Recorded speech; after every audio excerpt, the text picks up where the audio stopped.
오늘 44장 말씀을 읽었는데 이 44장 말씀은 베냐민을 구하기 위해서 유다의 탄원이 기록되어 있습니다. 유다가 베냐민, 즉 막내 아들 라헬의 막내 소생이죠. 야곱이 가장 좋아했던 라헬로부터 태어난 두 번째 소생이고 막내 소생이었던 이 베냐민을 구하기 위한 탄원의 글이 오늘 말씀입니다. 이 탄원은 아버지의 슬픔을 간절하게 호소하고 또 자신이 베냐민을 대신해서 볼모로 잡혀 있다가 희생을 할 터이니 제발 국무총리인 애굽의 총리는 주께서 이 요셉에게 탄원을 하면서 요셉의 그 이야기를 마음을 돌리려고 하는 장면이 기록되어 있는 내용입니다. 이렇게 공동체 안에는 현명한 사람, 그리고 헌신적인 사람, 이런 중보자, 그리고 그런 희생하시는 분이 계시다고 하는 것은 큰 축복입니다. 그 공동체 안에 이런 분이 계시다고 하는 것은 그 공동체가 나아갈 길에 항상 서광이 비치는 이런 좋은 징조이기도 합니다. 그래서 오늘 유다는 공동체의 화해, 치유, 성수로 이끄는 헌신자로서의 모습을 우리에게 보여주고 있는데, 이 말씀은 히브리어로 되어 있는 산문들 가운데서도 이 가장 걸작품에 속하는 내용입니다. 그래서 성경학자들은 33절 말씀, 이제 주의 종으로 그 아이를 대신하여 머물러 있어 내 주의 종이 되게 하시고 그 아이는 그의 형제들과 함께 올려 보내소서라고 하는 이 말씀이 가장 감동적이고 또 유다의 탄원 가운데서는 핵심적인 말씀입니다. 예수님도 희생적인 중보를 통해서 온전한 모습을 우리에게 허락해 주셨고, 또 유다를 통해서 보면 이 공동체가 연합하고 또 유대 관계를 잘 맺을 수 있는 것은 어떤 특정한 사람의 희생과 헌신이 있을 때에 그 공동체가 회복되고 화해하며 치유된다는 사실을 우리가 볼 수 있게 됩니다. 자, 유다의 요청을 우리가 한번 그러면 살펴보면서 이 유다가 어떤 희생과 공동체를 위한 회복의 모습을 보였는지를 살펴보도록 하겠습니다. 유다는 형제를 대표해서 나서죠. 여기에는 나름대로 이유가 있습니다. 왜 그러냐 하면 레위와 루벤은 아버지 야곱으로부터 신뢰를 잃어버렸습니다. 그런 반면에 이 시므온은 볼모로 지금 잡혀 있기 때문에 이 레위가 또 루벤이 나설 수 없는 상황에서 유다가 형제를 대표해서 나설 수밖에 없는 이런 상황입니다.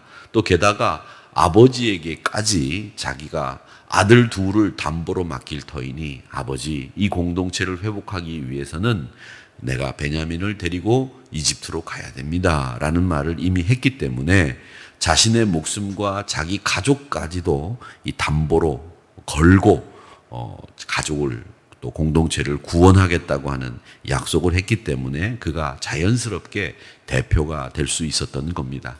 그러니까 어떤 공동체의 책임자나 대표는 어떤 사람이 될 수 있느냐, 그 공동체를 위해서 희생할 수 있는 사람, 그리고 자기가 책임을 마땅하게 질 수 있는 사람이 그 공동체의 책임자, 대표가 될 수 있다라고 하는 것을 우리는 이 유다의 행동을 통해서 배우게 되는 겁니다.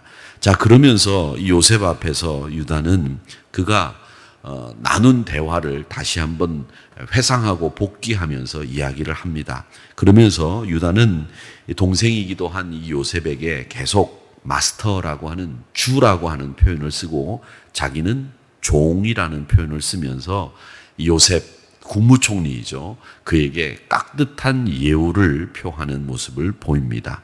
그러면서 나눈 이 탄원의 내용을 보면 이 42장에서는 내용이 누락된 내용들이 여기에서 몇 가지 확인할 수 있는데, 42장에서는 요셉이 그들에게 먼저 아버지와 아우가 있느냐고 물었다는 내용은 없습니다. 그런데 여기서 19절에 보면 뭐라고 되어 있느냐면, 이전에 내 주께서, 즉 국무총리인 요셉이죠, 종들에게 물으시되 너희는 아버지가 있느냐, 아우가 있느냐 하시기에 이렇게 돼 있습니다. 그러니까 이 42장에는 없는 내용이지만 이미 물었다라는 것을 알 수 있죠.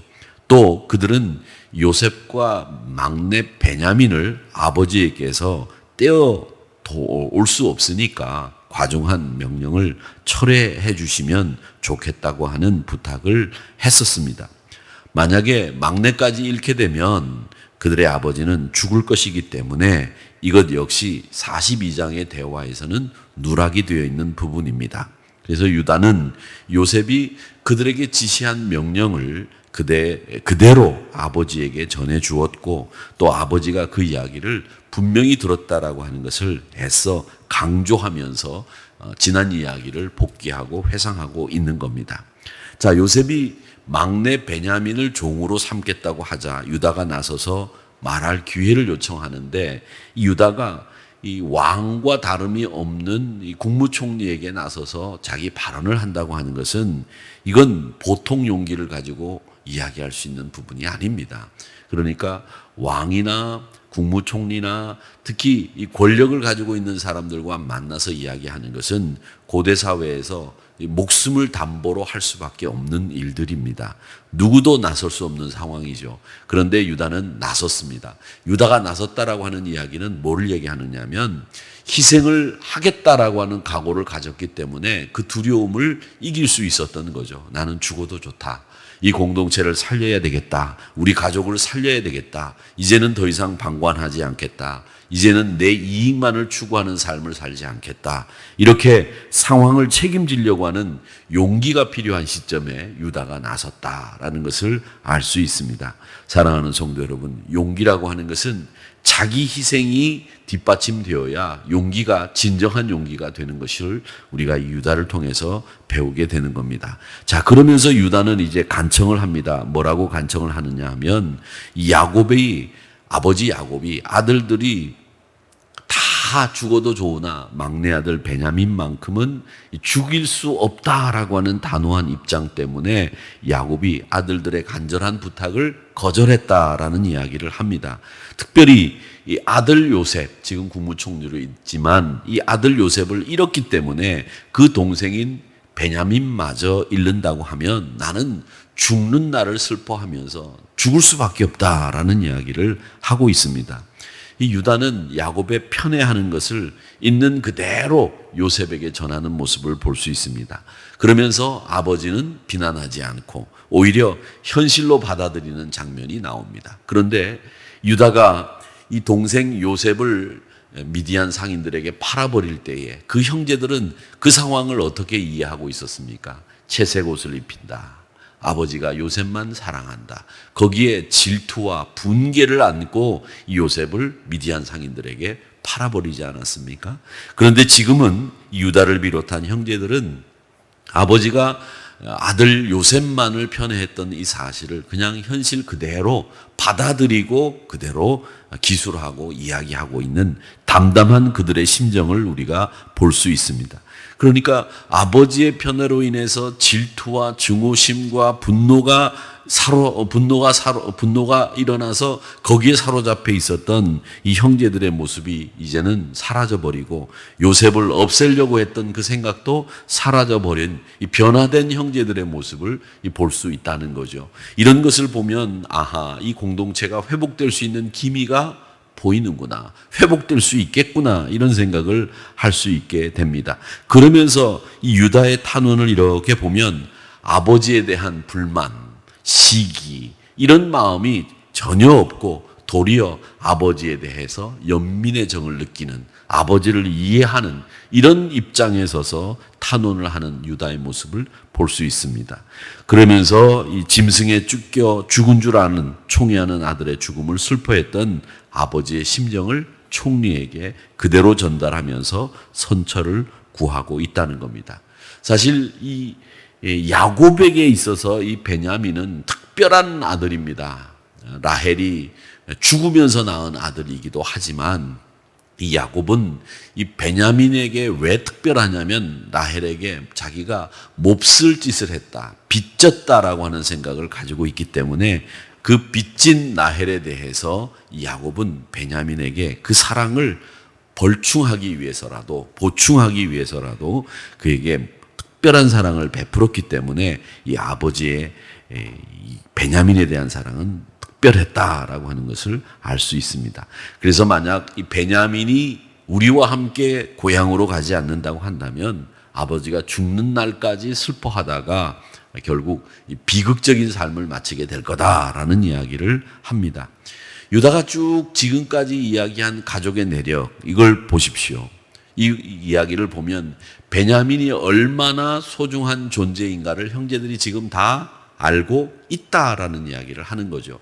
아버지가 편애했지만 이제는 연민의 정을 느끼면서 형제들 모두가 아버지가 그토록 베냐민을 사랑하는 것에 대해서 우리는 이해하고 공감한다. 그러니 당신도 이해하고 공감해달라. 그러니 베냐민을 같이 형제들과 보내달라. 이런 이야기를 하는 거죠. 그러니까 이 유다의 탄원 속에는 아버지의 그동안 잘못이라고 생각했던 것을 이해하지 않으면 탄원할 수 없는 이런 상황이 벌어진 거죠.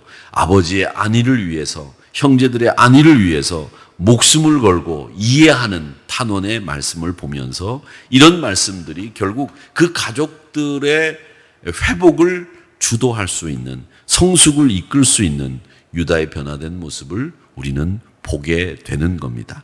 자, 그러면서 유다는 자청을 하죠. 어떻게 자청을 하느냐? 유다가 자기 목숨을 담보로 이 베냐민을 보내달라. 그렇게 이야기를 하면서 자기가 가지고 있는 모든 것을 내려놓고 포기합니다. 유다라고 하는 사람은 어떤 사람이었습니까? 자기 며느리가 아들이 죽자 그 아들의 동생을 며느리에게 씨를 주어서 대를 잇게 해야 되는데도 불구하고 막내 아들마저도 죽을까 해서 자신의 이익을 위해서 며느리 정도는 버릴 수 있는 사람, 이렇게 가족의 이익이나 공동체 유익을 위해서 희생하는 사람이라기보다는 자기의 이익을 위해서라면 어떤 일이든지, 또 통상 이스라엘 민족들이 지켜왔던 관습마저도 무시할 수 있는 사람이 누구였느냐면 유다였습니다. 그런 유다가 지금은 베냐민을 대신해서 자기가 종이 되겠다고 자청하고 있다는 겁니다. 베냐민을 살려서 아버지 품에 보내겠다고 하는 이 한 가지 마음으로 모든 것을 포기하는 것을 볼 수 있습니다. 이건 변화된 유다의 위대함을 보여주는 거죠. 그래서 대신해서 자기의 몸을 담보로 내놓는데, 이 대신해서라고 하는 이 말은 타하트라고 하는 말입니다. 이 타하트라고 하는 이 말의 개념은 씨앗이 그 안에 들어있다라는 뜻입니다. 그래서 다른 사람을 대신해서 내가 희생하겠다라고 하는 말이 타하트라고 하는 말입니다. 이것은 성경에서 보면 인간이 다른 사람을 위해서 대속하는, 자기가 담보물을 내놓고 자기가 대신 죽는 최초의 사례가 바로 이 유다의 모습에서 우리가 발견하게 되는 겁니다. 그러니까 유다는 지금 동생의 안전, 그리고 아버지의 안녕, 이것만이 오직 머릿속에 있는 것뿐입니다. 동생 요셉을 팔아넘겼던 그 옛날 형들의 모습이 아니에요. 그래서 이런 모습을 통해서 우리는 유다를 통해서 범죄한 인간을 대신해서 십자가에서 자신의 몸을 희생할 수 있으신 예수 그리스도가 오신 것을 이해하게 되는 거고, 현재 장면 유다의 희생이 결국 그리스도 십자가의 희생에 모형이 된다고 하는 것을 우리는 알 수 있습니다. 사랑하는 성도 여러분, 유다의 간청과 유다의 자청을 통해서 유다가 자신이 볼모로 잡혀 있겠다라고 하는 그 희생의 모습이 결국 가족 간의 불화의 골을 희생적인 중보로 메워가는 모습이다라는 것을 알 수 있습니다. 지금까지는 그 형제들은 잘못하는 것에 대해서는 수수방관하고 잘못하는 것에 대해서는 그저 남의 일이겠거니 생각하면서 눈 감고 넘어가던 형제들이었습니다. 그런데 이제는 적극적인 치유자로 변모하고 적극적인 희생자로 바뀌어서 이 가족을 회복시켜야 된다. 아버지를 저렇게 돌아가시게 해서는 안 된다. 베냐민을 여기에 두고 가서는 우리는 갈 수 없다라고 하는 희생과 단단한 그 공동체 회복의 각오를 가지고 자청하고 간청하는 탄원하는 유다의 모습을 우리가 볼 수 있게 됩니다. 고통을 대신 짊어지려고 하는 이 한 사람의 아픔을 통해서 우리 공동체는 회복되게 되는 겁니다. 사랑하는 우리 한우리교회, 우리 대한민국이 어떤 한 사람의 희생을 통해서 이렇게 회복이 되고 성숙하게 된다고 한다면 이것처럼 좋은 일이 어디 있겠습니까? 그렇다면 누가 유다가 돼야 되느냐? 여기서 우리가 네가 유다가 돼야 된다 이렇게 말하는 성도들보다 내가 유다가 되겠습니다. 내가 유다가 되겠습니다 라고 하는 생각을 갖는다고 한다면 그 공동체가 한층 더 성숙한 공동체가 될 수 있다고 저는 믿습니다. 오늘 이 한 사람의 아픔에 의해서 또 희생에 의해서 이 공동체가 성숙해지는 모습을 우리는 보게 됩니다. 우리에게 주시는 교훈을 한번 생각해 보시기 바랍니다. 여러분, 유다는 자기를 희생하기로 하니까 담대한 용기가 생겼습니다. 이처럼 진정한 용기라고 하는 것은 자기 부정과 자기 희생이 거기에 깔려 있어야만 진정한 용기가 생긴다고 하는 것을 알 수 있습니다. 그냥 만용이나 자기를 드러내려고 하는 이런 희생, 이런 것들이 요즘 세상에 얼마나 많이 있습니까? 자기 이름을 얻기 위해서 명예를 추구하는 이런 희생으로 포장되어 있는 행동들 많이 있는데 진짜 용기는 자기 부정과 자기 희생에서부터 시작된다라고 하는 것을 오늘 유다를 통해서 배웁니다. 유다는 베냐민을 돌려보내고 아버지의 죽음을 복되게 만들기 위해서 희생을 각오하고 용기 있게 탄원하는 모습을 우리에게 보여주고 있습니다. 그러기에 사랑하는 우리 성도 여러분, 미움과 시기, 버림받음, 상실의 고통, 분노와 증오 이런 것으로 점철되어 있었던 이 야곱의 가족이 유다의 희생을 통해서 자기가 볼모로 잡혀 있겠다고 하는 그 희생을 통해서 이 가족이 회복되어 가는 모습을 보면서 예수 그리스도의 사랑을 우리는 보게 되는 겁니다. 우리 모두 어떤 공동체를 위해서 내가 유다가 되겠습니다. 내가 유다가 되겠습니다. 라고 하는 생각을 가지고 항상 회복의 중심에서는 저와 여러분이 되시기를, 그리고 희생의 모습을 자처하고 나서서 온 가족을 살려내는 저와 여러분이 되시기를 주님의 이름으로 축원합니다. 기도하겠습니다.